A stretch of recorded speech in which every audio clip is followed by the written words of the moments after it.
Chen Hong, Director of GRC.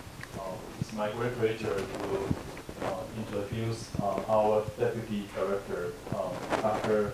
Xian Zhang. Perhaps most of you already know him quite well, because he started to deliver a series of lectures in our center. So start from the first lecture is related to the presentation of your talk and how to prepare the slides. I don't know how many of you missed that talk, but today this is the second talk, and which is very important. I mean, for the recent news, happened in National Taiwan University. So as a scientist, the ethics problem. How did you publish your paper and with honesty? So everything we did, it must be honest. Okay, and so today, Dr. Zhang will give us a lecture, to talk about this lesson. Okay, and also answer the questions you have. Okay, so after his talk, any questions you can ask him. Okay, he will be very happy to answer you. Okay, yeah, and so please join me to welcome Dr. Zhang. Thank you, Dr. Hong. Okay, can you hear me from the back? Yes, can you hear me from the back? Okay, great. All right, so as all of you know very well, have known this recent events on the allegations of scientific misconduct in Taiwan. And if you have followed closely all the news, that you would realize there is a deep problem. At least that's my view, okay? And I believe it is a systematic problem. It's a system problem. It's just not a one scientist doing something terrible. So, and through our education, including myself, I have hardly been educated about what are supposed to be the right ways to do science in terms of research integrity. And we typically model our mentors. Depends on how they do things, we kind of follow what they have done. And through my years of education and services as a faculty member at Ohio State University for many years, it has never crossed my mind once that I should do something that is terrible that you have seen today.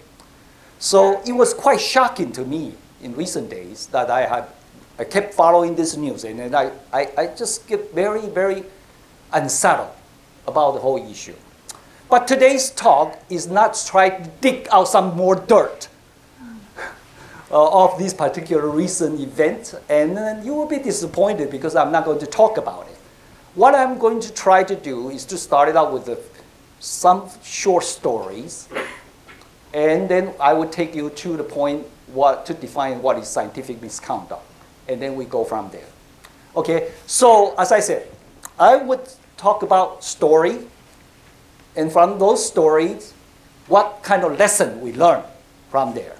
All right, so can you see this quite clearly, right? So the first story I want to talk about is David Baltimore case. This is perhaps the most famous, most high-profile case in scientific misconduct research integrity case. David Baltimore, as most of you know, is a Nobel Prize winner who discovered reverse transcriptase that earned him a Nobel Prize at a very young age. And make no mistake, he is the world legendary scientist in molecular biology. His contribution is just immense. But he got entrapped into scientific misconduct. And let's take a look at his story. So in 1986, he published a paper together with Dr. Immunogold, also a junior faculty at MIT, in Cell. So now when you publish a paper in Cell, in Nature Cell Biology, you bet everybody's going to take a very close look of your paper. All right? So very soon, question will arise at MIT. And then raising the objection about potential scientific misconduct or data manipulation. And then local investigation was initiated within MIT. And then in 1986 and 1989, Dr. Baltimore has to be called to the US Congress to attend the hearing. And then the congressman questioned him. And then he would challenge him. It was very bad. You don't want to be like that, at that position. You certainly do not want to be at that position. And most incredibly, US Secret Service was called into service. Secret Service was called into service. That was my pun, okay? So they retract all their notebook, including all the simulation counter printout, to determine whether those are fake or real. And forensic analysis show that there's potential, but cannot be sure about the potential misconduct. Then in 1991, NIH Office of Science Investigation concluded that there is a serious scientific misconduct. And David Baltimore was forced to retract the cell paper. Now, the way that David Baltimore got involved in the Immunogold is because they are co-author, co-corresponding author. And David Baltimore stand behind her to support her. And so the paper was retracted. And that forced him to retire, to resign from Rockefeller University presidency. At the time, he was already become a president of Rockefeller University. All of you know that is very, very high-profile university. So then, unfortunately and fortunately, in 1993, scientists in Stanford University, as well as in Columbia University, demonstrated that their papers, scientific papers finding hold up. Okay? Then in 1994, the NIH Office Research Integrity, ORI, his final report said that there are data fabrication and potential cover-up. And then the whole thing just dragged on. So this is already 8 years, okay? And then in 1996, the US Department of Health and Human Services, which is the boss of NIH, overturned the ORI's final report. So they essentially cleared David Baltimore and his corresponding authors' names. But it took 10 years. And during that 10 years, Dr. Immunogold was essentially fired from the Tufts University. And 10 years later, she was reinstalled as a faculty member.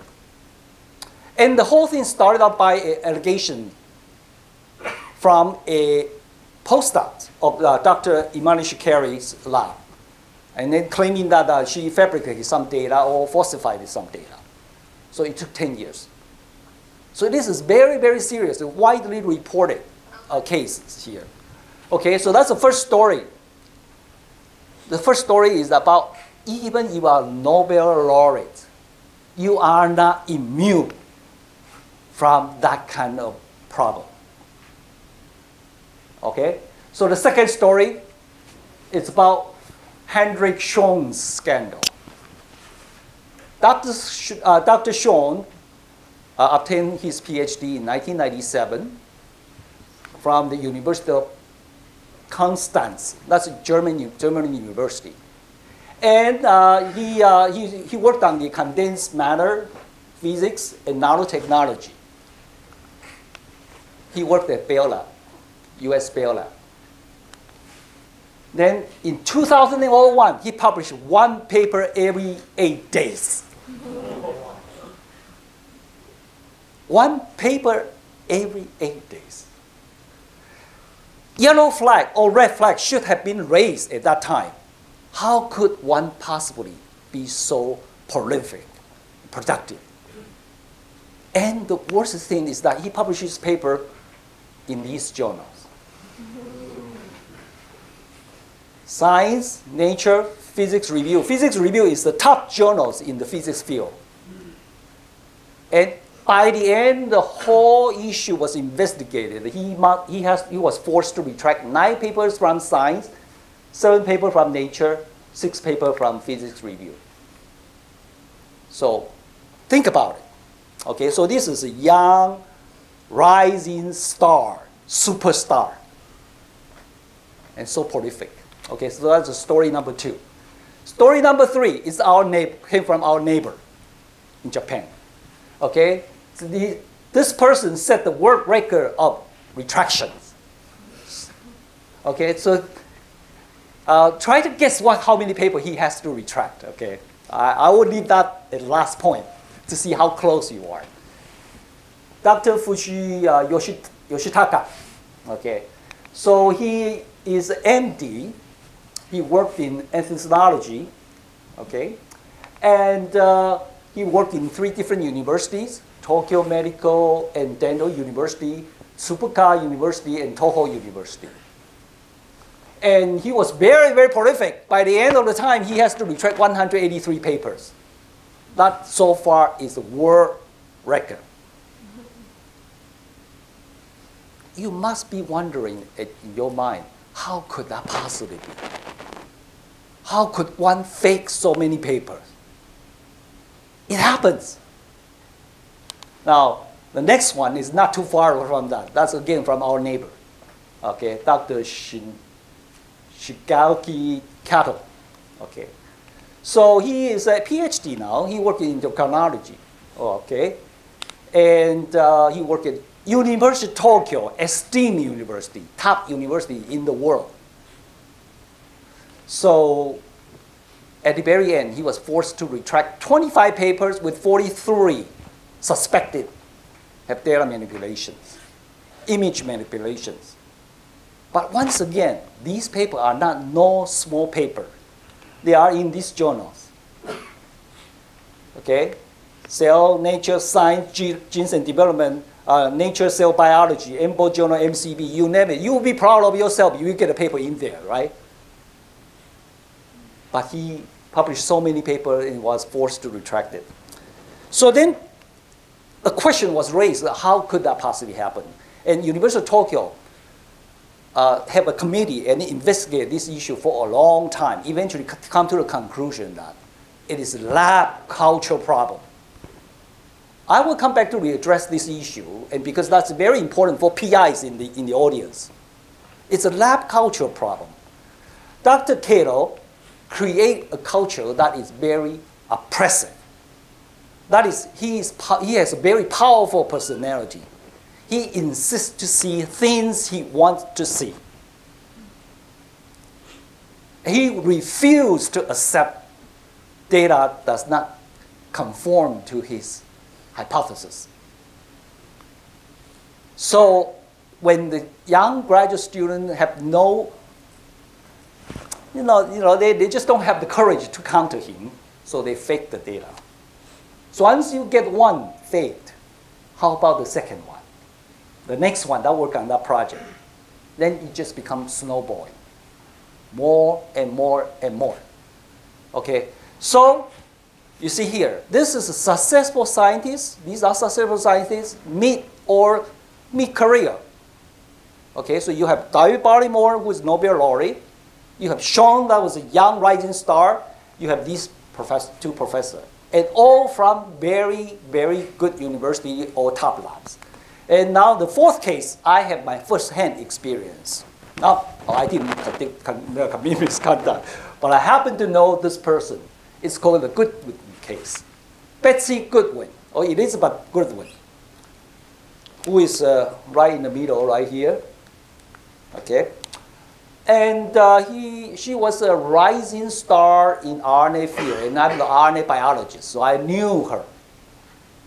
And at one point, she even interviewed at Ohio State University, where I worked for many years. I met with her in my office. I went to dinner with her. She was very, very bright, supremely confident, and very persuasive, and had a charismatic personality to attract people to her. No wonder University of Wisconsin recruited her immediately to get her a tenure. And in fact, Ohio State was trying to recruit her too, to give her a tenure position right away. And because she has such a charismatic personality, students all get attracted to her lab. And she was very persuasive. Okay? So they all attracted to her. But then she was found to be falsifying in her grant proposal. So falsifying data does not only exist in papers, but also could possibly including in the grant proposal. She was caught that. And in fact, by her lab, graduate student, and postdoc. All right? So she published paper in this kind of journal, Nature, Structure, and Molecular Biology, Molecular Cell Developmental Biology, all top journal paper. Now, she was reported by her students and postdoc. It took a tremendous of struggle among the graduate student and postdoc to decide what to do. When they first found that she has potentially forged the data. So the first thing they did was that some courageous graduate student, after private discussion, aside, not letting Dr. Goodwin know, one of the graduate students confronted her in person, one-to-one. Say, the grant proposal has some data that contains some data that has never been done before. And she said, oh, I must have screwed up. I must have screwed up. She claimed that. But eventually, there are several cases that keep coming up. Then the students struggle and struggle and struggle, decide what to do. Because this is immense. If you report Dr. Goodwin, and Dr. Goodwin get fired from University of Wisconsin, Madison, you have no PhD. You have no postdoctoral career. You have no future. Science ran a huge report on this issue, and then exploring the consequence of telling the truth. Don't say that would not happen. That potentially can happen, okay? So eventually, the court sentenced her, sentenced her, but she pleaded guilty. So she was fined for 2-year probation, didn't go to the jail, and then she paid $500, which is nothing. But she has to pay back NIH $100,000 for her past grants. So what we have seen so far is that there are 4 cases. Like you see David Baltimore, Schön, 2 Japanese investigators, as well as Betsy Goodwin.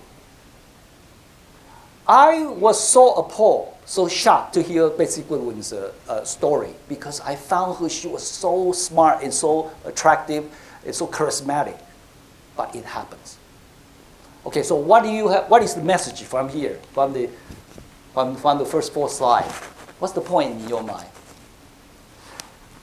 You recall that in the news, some time ago, our Ministry of Education, 教育部部长, Minister of Education, say something that actually get attacked by the newspaper. He said, from the ancient time to now, and I changed this world because it's Taiwan. He said it's China, right? And then 古今中外, I changed to 古今台湾, external world. These things happen. And he was heavily attacked by the newspaper. But I must concur that he was right. He was absolutely right. Because the cases I mentioned actually all happened in very top university. In everywhere. Okay, so the issue is how bad the scientific misconduct is. Okay, let's take a look. A survey shows that 2% of the scientists admit that they have done something related to scientific misconduct. 2%. Not too bad. 98% of us are fine. Okay, 2%. And the paper was cited there. Okay? Now, the next survey and next finding is that 90% of the academic research data cannot be reproduced in industry, especially drug development data. I'm not joking. This is true. You can just go read these two papers, and then these are peer review papers. 90% are irreproducible, from the academic sites to the industry side. And third, 60% of the retracted paper, in fact, was caused by scientific misconduct. Not all of them. Some of them, just like Baltimore's paper, actually have no scientific misconduct, but he retracted the paper because of the pressure, because of the congressional hearing, because the US NIH decision to say that he has done something wrong, but not all, okay? Now, the even more severe issue is not only involving the numbers of papers being retracted or how many scientists commit in misconduct. It's more serious than that. It could involve in life. Merck, as you know, a very well-known pharmaceutical company, once put out a very powerful painkiller called Vaux. And it was instant bestseller. It sold like a hot cake. The medical doctors love it. It was very powerful painkiller. They don't have to use morphine. They can use Vaux. Years later, it was found out that Vaux has something to do with heart failure. And then further investigation showed that, in fact, Merck knew that, but did not report it. That's another kind of scientific misconduct. They knew it already, but they ignored it. They put it aside. Eventually, by calculation, it caused 55,000 premature deaths. And then Merck has to put away nearly $5 billion to settle the legal lawsuit. So that is pretty severe. It's really, really bad. Especially medical research, if that is involving drug discovery. And if that is not reported right, it can kill people. All right, so it's really bad. But now, let's take a look at how bad it is here at home, okay? Now, this paper was taken out from the, just published in 2016 in MBio. All right, so you can go read that paper. But I just want to take one figure out from that paper. So this is a plot, plotting the fraction of published paper. So the more people you have, they will publish more paper, right? Like USA, like China, right? And then the smaller the country is, just like Taiwan, you will publish less paper. That's as expected. But then this was plotted against the y-axis. Y-axis is the proportion of the paper with image duplications by country. So ideally, you should see this linear line, right? So the more paper you publish, you find more misconduct, right on this line. So take a look at where are we. This is India, okay? Not very good for Indian guys. You're smiling. This is China. Not too surprised, not too big a surprise. And where is Taiwan? There you go. So in fact, in Taiwan, we are actually not doing very well. We are not faring too well. Things happen in Taiwan, as we have seen recently. It's really not really not unexpected. Okay. Now, so then I want to explore a little bit about why people want to do it. So I thought about this issue for a long time because I have been interested in this particular problem, scientific misconduct, for many years. In fact, back in 6 years ago, Academia Sinica has a meeting, invited some speaker from Australia to give talk on scientific misconduct. And I was curious. I went to that talk. In fact, then I asked the speaker to give me his PowerPoint. And I kept them. Surprisingly, I kept them all these years. So I was very interested in it. And so I explored the question. So why do people want to do that? What do you think? What do you think why people want to do that? So I have to come to that. This is just my view. There are two reasons. Number one is desperation. You are desperate. You're desperate to get your PhD degree. If you don't have a paper, you cannot get your PhD degree. You spend 7 years on it. You know this will be your final half years. You got to pump it out. That's one. Second, assistant professor want to maintain their funding. Senior professor want to maintain their funding, so they fake. Third, assistant professor face a job decision. That's in the US, it's called promotion and tenure. Promotion and tenure system. If you cannot pass promotion and tenure, you will be out in the street. Literally, you have no job. And the decision time is 5 years in the US. I went through it. I know how hard was that. Okay? So people fake, try to get one paper out. Desperate. And potential job loss, of course. A postdoctoral fellow need to publish paper in order to maintain their job. If the professor decided that that should be that way, so they fake. Okay, and then some people, because they're short of money, they want to fake it, and then to get award and do something. And so that's in some way, those are all financial issues too, deep at the heart of the desperation. Okay, now the second part, second major reason is prestige. Prestige. Okay, people want to have award and fame. Oh, Nobel Award, right? You feel good about it. Some want to have power. They can control resources. They feel good about it. They can run a big corporation. They can run a big institute. That can also cause the problem. And then somebody want to get big money award, right? I want this award that has $100,000, $10,000 or whatever you want the award. Okay, so all these really are the underlying reason. It's a human psychological problem. Every one of us have weaknesses deep inside of us. So there is a line one can easily cross it if you cannot control yourself. So these are the underlying reasons. Now, so then with that, then let's explore what are scientific misconducts. The first category of scientific misconduct is plagiarism. Plagiarism is basically copy and paste published data or text or data into your paper. Okay, everybody kind of knows about that, and this is easy to get. You can easily catch. These kind of problems easy to get caught because they are software that can check, can run through all the checks. And then I include this word, safe plagiarism. Okay, if you have already published a paper like this, and then when you are writing the second paper, you say, okay, oh, it's so hard to write the first paragraph. Let me just copy this part into here, for example.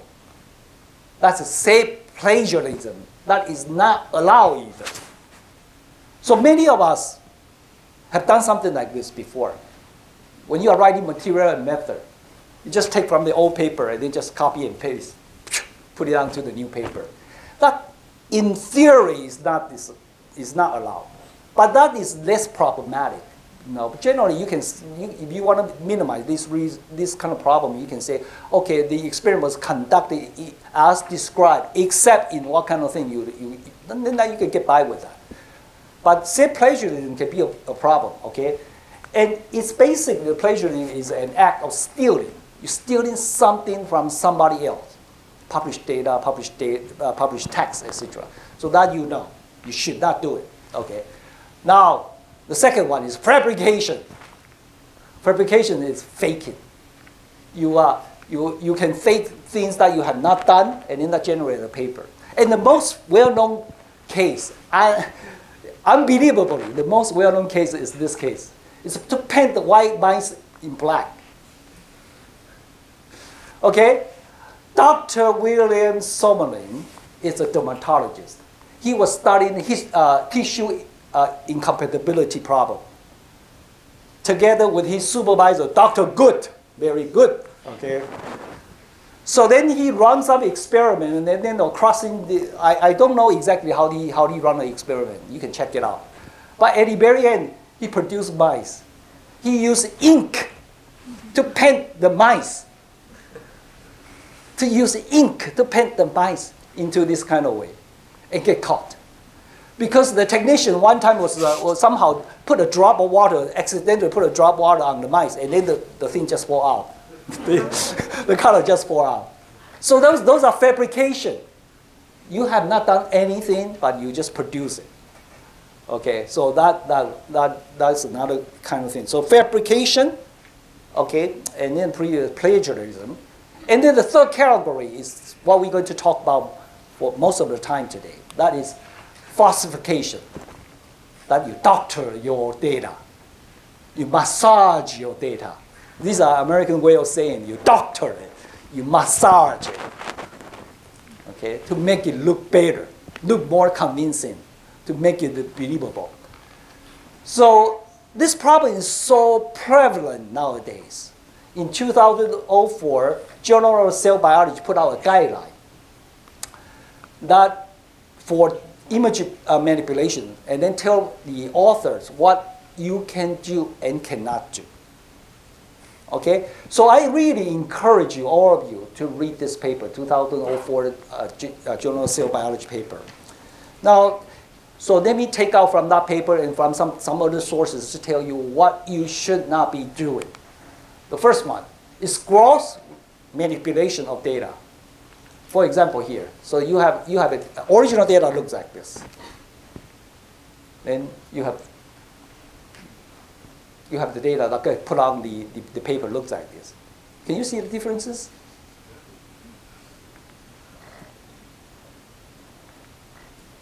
Okay, so you know that's a no-no. But if you become a PhD of what I say, PhD of Photoshop,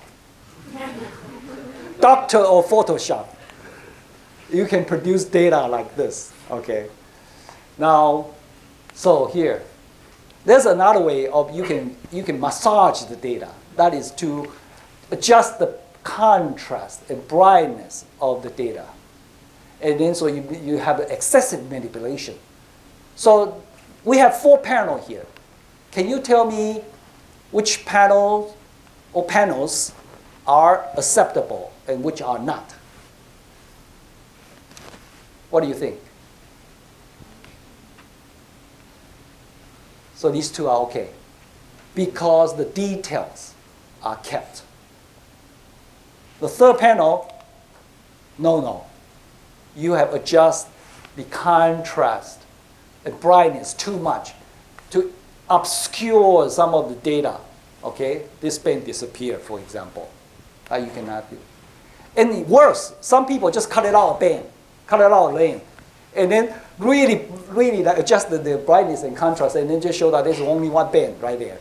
Okay, so that is a definite no-no.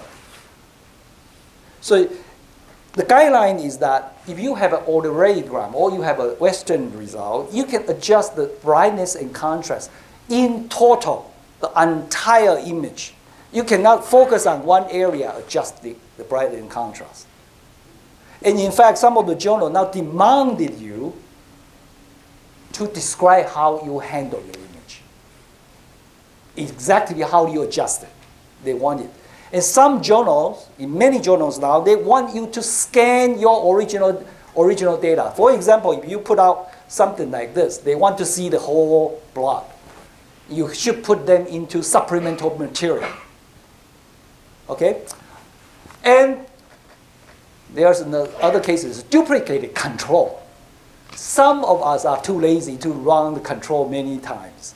Once upon a time, I have graduate students, and then before we want to send out a paper to EMBO journal, and we were reviewing all the data, and then she showed me this last one figure, and I found out there's no control on it. I said, you must do the control and have it down, put it onto this particular gel. And she argued with me, said, I have done it many times before.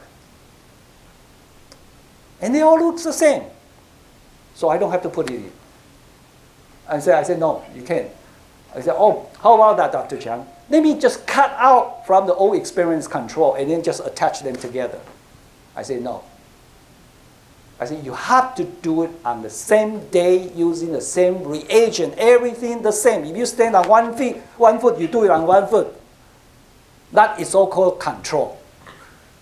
Otherwise, it's not control. It has to be done exactly on the same day. You're using the same battle, same sets of reagent. That's control. So then she asked me the following: can we send out the paper and then I do it while I'm still doing the experiment? I said no. She got very mad at me. So mad at me. She thought I was so stubborn. And I insisted that she has to rerun the whole experiment, including the control. She did. And the paper got accepted at the very end. That's fine. So, but this is very important. You cannot duplicate the control. For example, here. See here, this is a beta-actin loading control. Now, everybody in the Ron Western knows about it, right? So then the author just took out this strip and then put it right here with the other sets of experiment. Do you think that's acceptable? It's not. It's not acceptable. The control has to be done on the same day, same gel, same reagent. So that's control. Now, and some people was lazy. They just say, oh, this panel was similar to that panel. This experiment produced something. You just use it twice. That's not allowed. Duplication.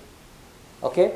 Now, here is a classical example how duplication was used to manipulate the data. In 2009, Dr. Cato, the one that retracted many papers before, published a paper in Nature.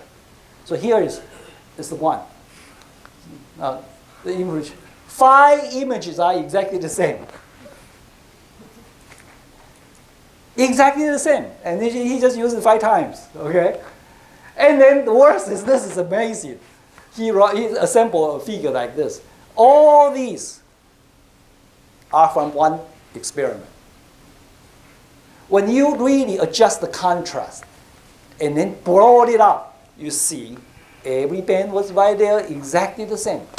16 panels came from one single image. And remember, this paper was published in Nature.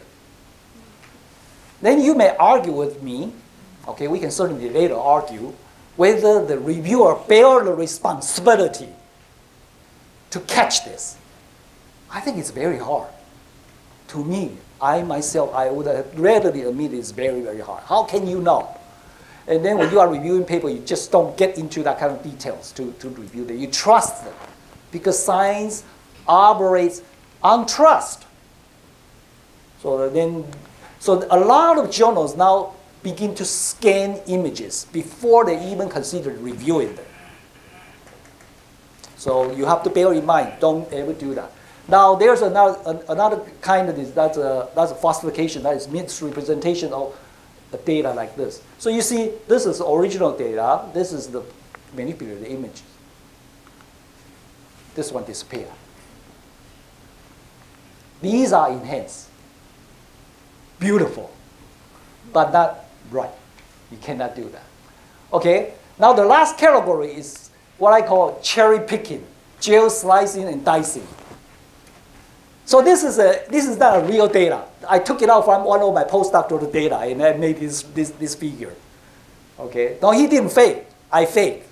Okay, so this is his original data, right? This. So I said, oh, I want my gel to eventually be presented in this way. So I cut and paste and then put them together and then look at how I cut and paste. Oh, so I want these 3 lanes. I put it right here. And I wanted these 2 lanes. I put it right there. And I want this, put it right here. And I want to. What is the problem? Because this actually is a set of experiment. I just took out randomly, took out 2. I cherry pick. I pick what I want to see. Okay? And then I just move them around and then to assemble a logical sequence that looks very logical. That is not allowed. So what should you be doing? If your data are okay, what should you be doing? Number 1, rerun the whole experiment as your final images you want to show. Rerun them. Okay? And do the experiment several times, not just once, to make sure that is right. Alternatively, if you are just a little bit lazy, you don't want to rerun many times, you can cut out these things and put them together, but you have to put line here. Put a line, clear line, or separate them. to let people know that it does not come out from the same location or same jail. Okay, that must be done. Put a line, one here, and one here. So the reviewer knows that came from different sources, different locations. But, so you have to do. So one of the recent allegations of misconduct was related to this in Taiwan. If you look into the original data, there was this cherry picking, cut and paste. Okay, so that you shouldn't do. Now, so the falsification have another dimension, that is computational. Some of you may have been doing computational biology, and I always call it the get lost syndrome, because whenever I saw the computational data, I could not possibly understand how they did it. Should I believe them or should I not believe them? Because the code was not there. So some of the computational scientists admitted to me, sometimes they download the code they cannot run on their computer. So how can you believe that their data is correct? And they don't know if they have a whole set of data, consists of tens of thousands of data points, how did they massage the data to eliminate the outlier to make it look better? It was not described. So this is an issue. So in just recently, in 2016 in Science, they came out with a policy forum paper or commentary called Enhancing Reproducibility for Computational Method. In this particular 2 pages policy paper, it clearly said the following thing. In the future, all the computational paper must describe in detail. These are just a portion of it. You can read it yourself. How can you share the data so other people can use them, can double check them, okay? And you have to share the software, and the software has to be able to run. Don't share a malfunctional software. And then workflow, how did you do it? When you have a set of data, what is the first step you do? Second step you do? Third data you do? What is the range that you use to eliminate the outlier? That has to be clearly defined. And, so then the detailed computational environment, what kind of computational system you use, that has to be described. So bear in mind, those people who are doing computational biology, these things coming up. In the future, when you write paper, you have to document this. Okay? So then another issue of falsification is to deal with the numbers, statistics. So an Australian scientists put out a paper called 10 Rules of Thumb for Statistical Presentation. So basically, in this 2 pages documents that he suggests that you must clearly indicate what kind of error bars you use in your figure, in the figure legend. So there are basically 2 types of error bars. Number 1 is descriptive error bars, such as standard deviation. If your error bar is standard deviation, you just say that is standard deviation, SD. But many other people use a different type of different type of error bar called inferential error bar, standard error mean, or SE or SSEM, or confidence of interval. And this has to be clearly stated in your figure legend. And Dr. Vaux suggests to reviewer to reject papers without clear documentation of what kind of error bars are. Okay. So these are falsification. Now, the next thing I want to talk about is the co-author's responsibility. That's often linked to the scientific misconduct. So here is a world record. This is a paper published in the Physical Review Letters, a very good journal in the Physical Review. That has 5,154 co-authors. And then if you just go into their pages, it's like this. The bottom line is that the author list consists of 24 pages. The main text of the paper is only 9 pages long. This is an issue I want to raise. I know that's an extreme issue, but you must have seen papers in Nature, in Science, consist of hundreds of authors, right? So this is problematic. So what should the co-author be responsible? This is really a hotly debated area, okay?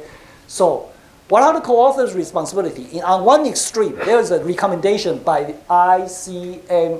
ICMJE, International Committee of Medical Journal Editors, including journals of New England Journal of Medicine, JAMA, and Lancet. You know these three are top medical journals. They recommend the following one. Everyone is equally responsible. Could that be applied to the previous paper? You can. You can. But they advocate everyone should be equally responsible because they think in medical sciences this is very important. It could cost lives. Patients could die if you wrongly reported things. So everyone should be responsible. But then this committee recommend the following. So who should deserve to be a corresponding author? Number one, only those people who have made substantial contribution. Substantial contribution. That is, they generate the original concept, experimental design, or data acquisition, analysis, or interpretation of the data. But they set the criteria very, very high because this is just one of them. And, they say, and the co-author should fulfill not just this one, but and, next one, drafting the work and critically revising of important intellectual content. Co-author should be involved in there. And third, they should also be involved in final approval of the revision to be published. Last one, they should agree to be accountable. Every one of them should be agreed to be accountable to all aspects of the paper. Now, I have to say that this is an extreme of definition of co-authorship. In the previous case, I mentioned the 5,000 co-authors. There is no way you're going to be able to do that because the modern science has emerged with the nature of multi-discipline, multinational, multi-group collaboration. Sometimes you cannot possibly know what the other people are doing, and then to equally and carefully, critically assess how accurately or how precisely the data work. I admit that this is a long debating problem, so I do not want to draw a conclusion. I let you draw the conclusion yourself. Okay, so, but one thing we can do is to look at the other side. So who should not be the co-author? Okay, number one, ghostwriters. Those you pay somebody to write your paper, that's ghostwriter. Then this guy should not be on the co-author or not paying. Or in the big pharma situation, because they want to attract attention to their particular drug, so they invite a ghost writer to write it.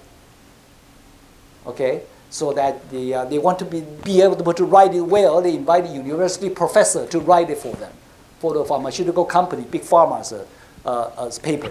That's ghost writer, and that should not be on the paper. Second, it's an honorary author. I call it big cheese author. Big cheese. I'm not a big cheese. Somebody's okay. The big cheese author, because you want to include the big cheese author to increase the authority of the paper. Big name guy. I would love to include David Baltimore in my paper, right? That probably will at least gets through the first hoop for Nature Review. So, big cheese. So there's a debate, as you can see from the newspaper. President Yang Banchi, should he be a co-author of the paper? He's certainly a big cheese, right? Very big cheese in Taiwan.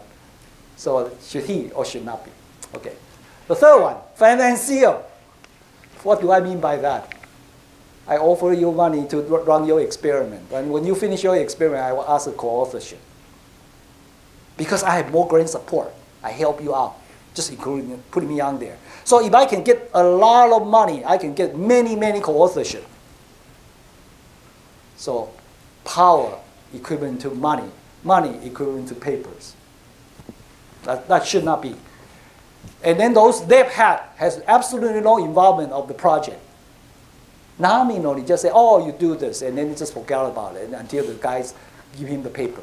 That should not be a co-author. And then some other people provide just the reagents. Sometimes you ask reagent from the other lab, and the guy just tell you that, okay, you use my reagent, you have to put me on co-authorship.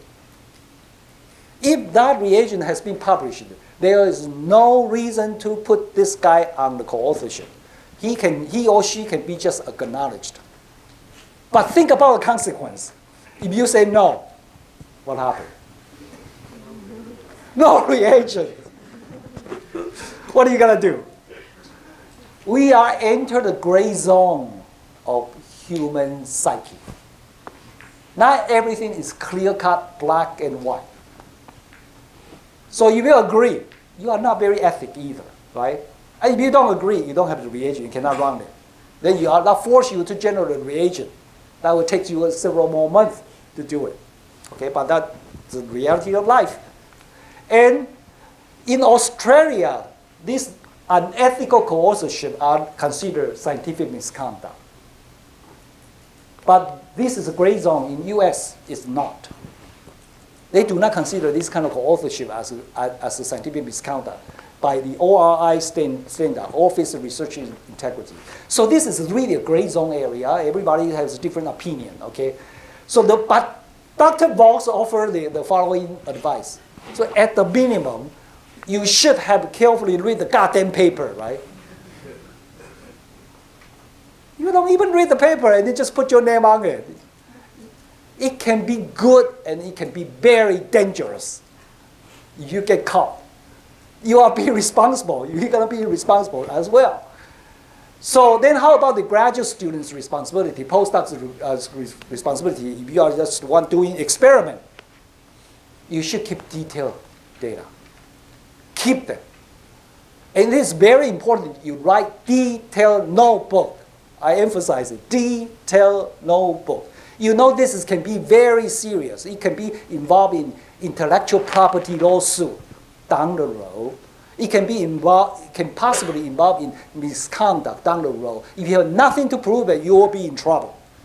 You must write very, very good notebook. That's not an excuse not to do it, okay? Because you are late, you're lazy, or because you don't feel like doing it. So in the next few slides, I want to offer you some standard notebook you should be doing. I did that when I was a graduate student whenever I was doing the experiment. First thing, these are taken out from a uploaded notebook to a journal. This author basically scanned every page of his notebook and put it as a supplemental material. And that was so good. These are the best notebook I have ever seen. So I use them as an example. Your notebook should consist of the following. Every experiment should have, number one, you should have date. Number two, you should have subtitle. What kind of experiment you'll be doing. Don't be lazy. You have to do it. Okay? Then, your thoughts. Why I want to do this experiment. This is my thought. Let me plan out my experiment. So you look at this particular author, I mean, he was spending time in thinking about it and putting down some of his original thought planning, etc. In the next page, he just keep going and going and going, still not doing any experiment, still doing thought. Your notebook should be your personal diary. You should be making dialogue to yourself, documented in your notebook.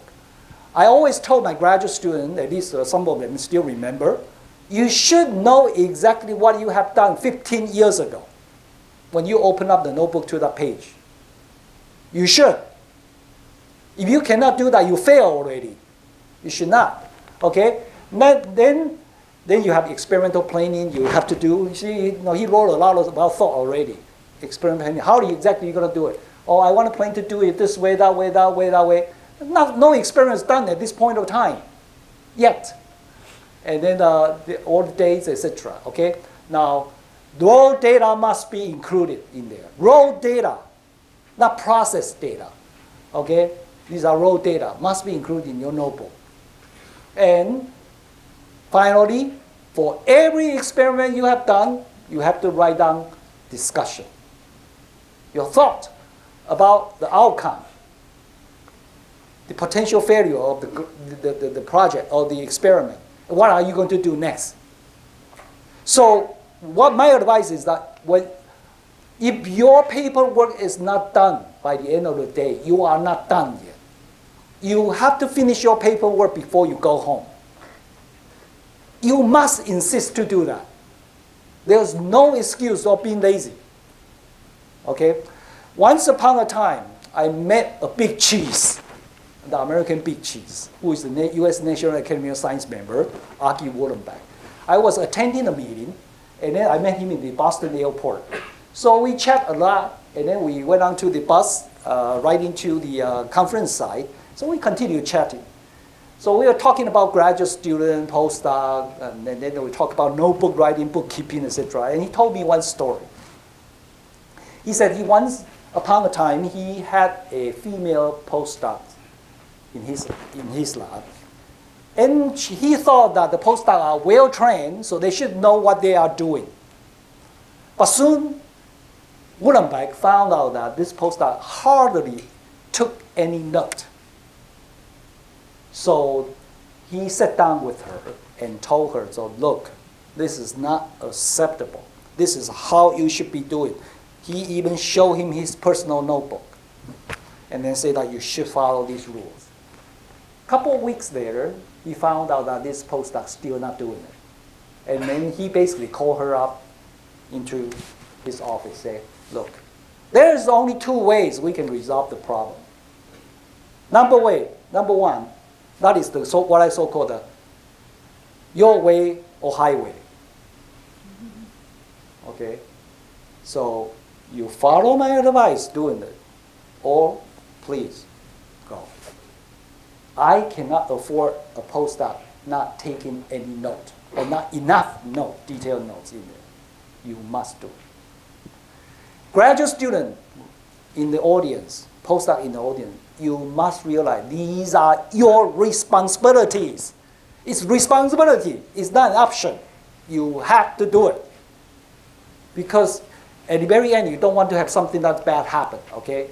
So then I want to talk briefly about whistleblowing and PubPeer. Very brief, okay? The whistleblowing that every institution should have an ORI, Office of Research Integrity. Academia Sinica does not have one yet, but that is in planning right now.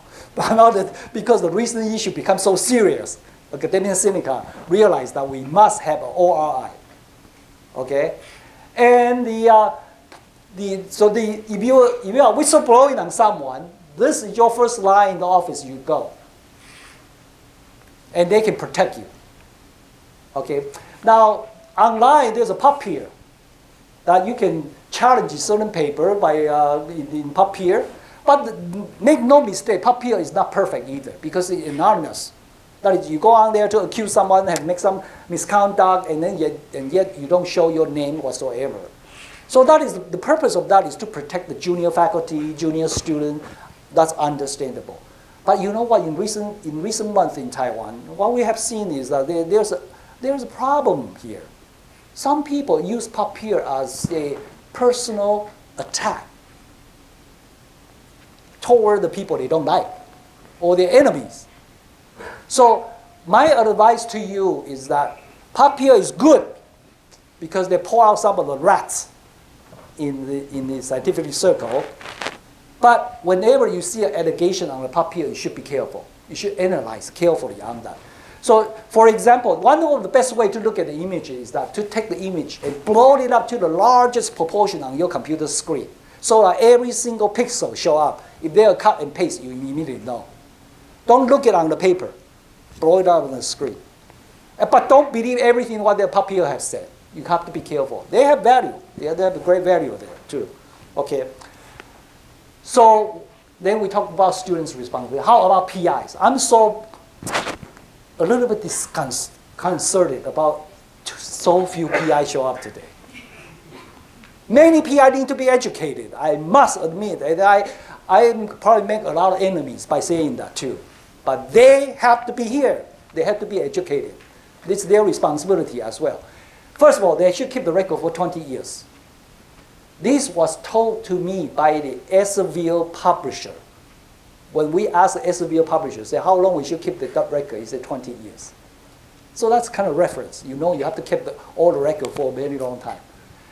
PI should have regular discussion about scientific misconduct, research integrity, and insist on research and integrity. If PI is not doing that, the PI is not being responsible. Okay, PI should insist seeing just raw data, not processed data. When students show you the final figure, you should say, show me the raw data. I want to correlate with the raw data. The PI should cross-check the final figures with the raw data before publication. Okay.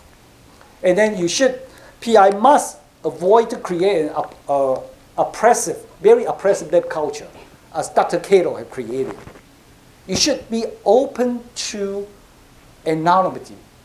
Data coming out not completely fit your model. And if you ask the student to repeat a few times, it could be a very important discovery. You know, I can tell you a very classical story, and there are so many of them, right? Dr. Tom Cech, Nobel laureate, because of his discovery of safe splicing intron, catalytic RNA. His research, original research, was not doing with splicing, RNA metabolism. No, he was working on transcription. But the gene he was working on has an intron in there. So then he made an in vitro transcript, and lo and behold, his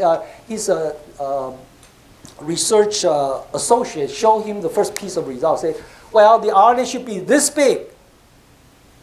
But strangely, on the gel, it has two bands, and both are smaller than the top band.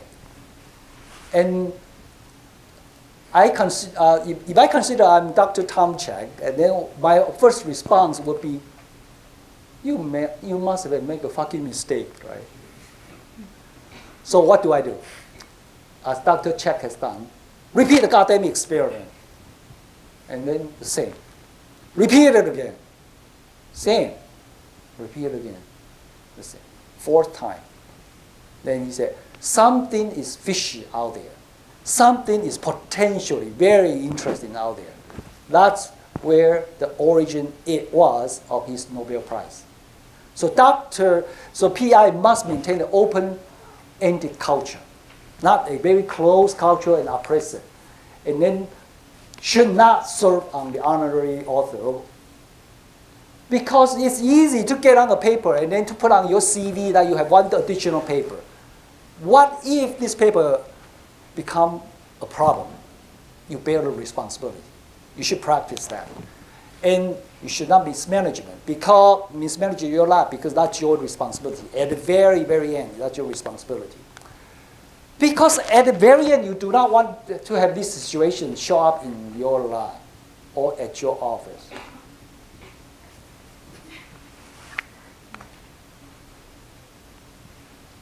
Okay?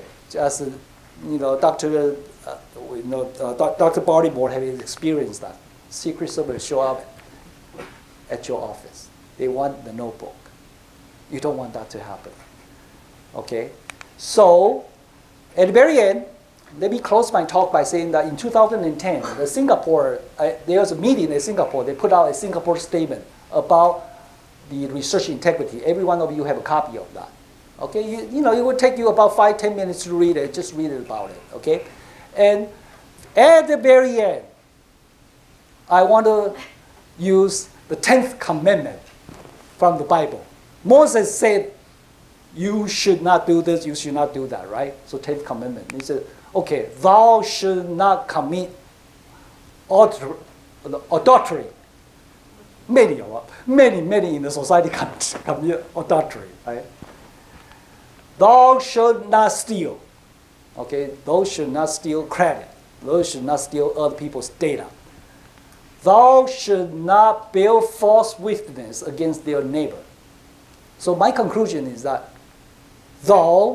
you shall not even think about it.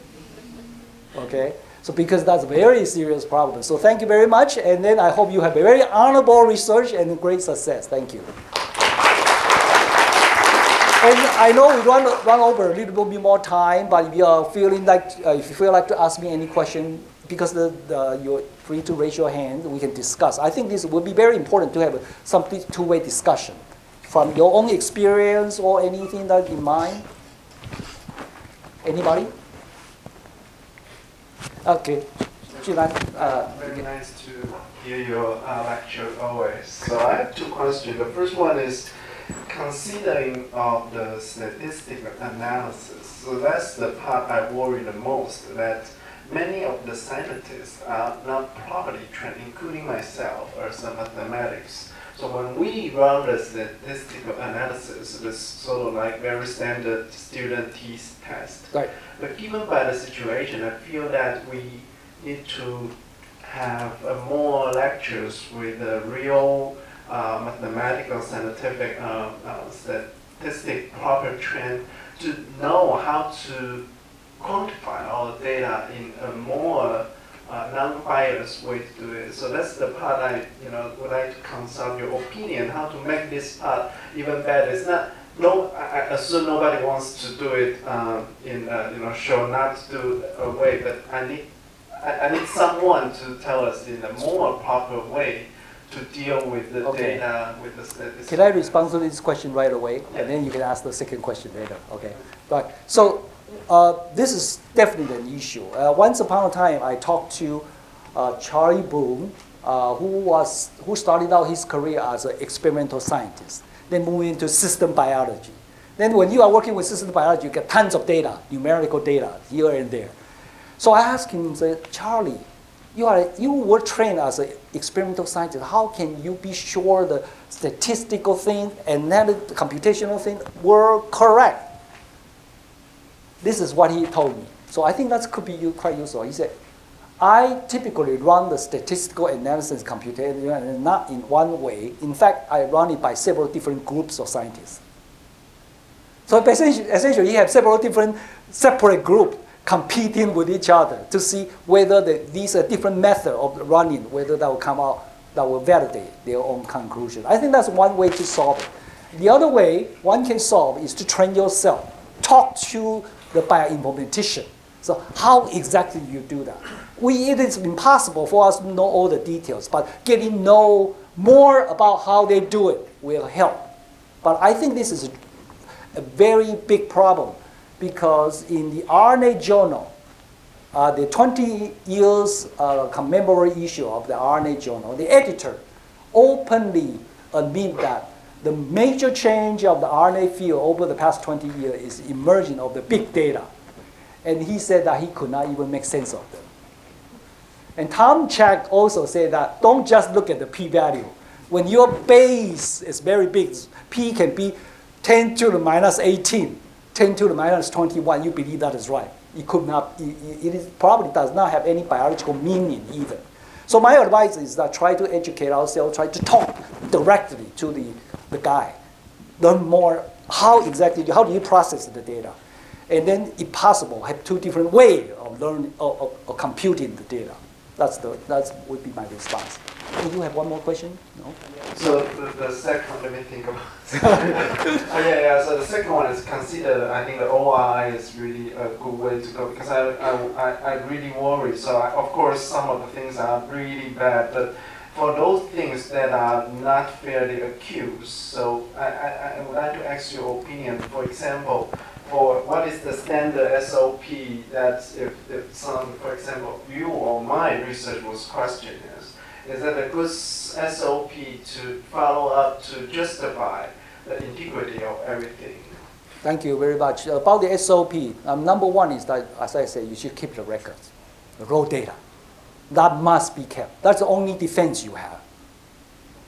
If you don't keep note, your student don't keep note, you're on losing ground, right?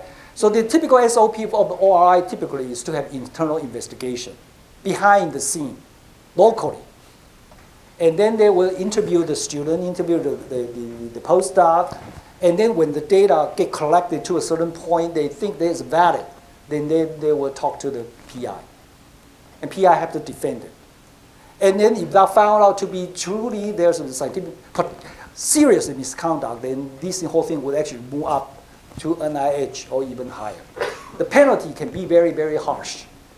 In recent case, in the Canada case, a scientist was penalized forever of not getting any grant. She can no longer apply for any grant for life. And then an immediate problem is that many of these guys get fired. Okay, so but a good ORI will handle in a very professional way to protect everybody. For example, the student or postdoc accuse the professor, or different professor accuse this professor, and their names will be anonymous until all the data were reviewed. Okay, so we need to set up some mechanism like that and run in a very professional way. And most of the universities in U.S., such as Ohio State, where I work, they do have ORI. Okay, it is very essential. Right. Thank you. And then anybody else from this side? There was a publication in PLOS One which cited the creator. That article was related to the movement of hand, and it was in a anatomy journal. So they cited that the creator made this hand and the muscles contraction, something like that, and lastly it got retracted.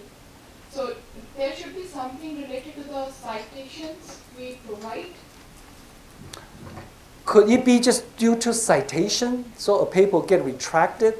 I think that's seemingly impossible, right? You know, if you miscited something, then people just point it out, and then you just say, "Oh, I miscited." That's all. You say creator means that you cite Bible or something. The God. The God, and so that paper was forced to retract. That's new to me. I don't know. If I'm an editor, I won't go that far. I would probably go to the author and say, well, this citation may not be right. No, it's not appropriate. You should drop it. And then if you don't want to do it, submit it to other journal, right? So that would be my way of doing it. Still, we can have some views about how to, which particular kind of work we are citing. Like you just said that if we are taking methods from other people, then should the citation is enough? If you are citing a method from other paper, you say, okay, this experiment was done essentially following the method of Chen et al. Okay, Jun-An Chen et al. And that's fine. And then you just delineate it and make it clear what kind of changes you have made. That's fine. Just cite the method. That's good. Thank you for a very insightful talk. I do have one comment on the physics review letter thing. And for that paper, there were like 5,000 or so authors. And one thing about that paper was that it was on high energy physics. Exactly. And, well, elementary particles and that sort of thing. And usually, there was actually a very interesting editorial in Lancet, where the editor was commenting on the statistical problems of recent biomedical papers. And he did mention that in high energy physics, they use, first of all, they have different teams working on the same thing. So unless everybody agrees, then the thing will not be published. That's the first thing. The second thing is that in physics, they usually, for example, they do control experiments for like maybe 2 or 3 years. Sure. And their real experiment only takes half a year. So they do a lot of controls first. And that's actually sort of the contrast from what biomedical research is doing. Usually, if you do like, say, half a year of control experiments, then the people will come down and ask you, what are you doing, right? Yeah, and that's the difference between physics and biomedical research. And the second, well, actually the third issue there is that when the people do high energy physics, they usually work with p-values on the order of 10 to the minus 18 to 10 to the minus 20, 30 something. And until they can be absolutely sure that that is, well, sort of correct. I wouldn't say really correct, because there are still some fiascos, even with that kind of p-values. But what they need are p-values on that order before anybody in the field would even think about publishing it. So that's very different from the biomedical field. You have made some very good points right there. I'm sure with a big team like that, with 5,000 people, they have a hierarchical organization and potentially two different teams doing the very closely related stuff to validate each other. Your points are well taken, right? And whether it should be done this way or not in biomedical sciences, or especially medical sciences, I don't know how to run that kind of thing. Perhaps that's one way to go. Definitely. Yeah, very good point. Excellent.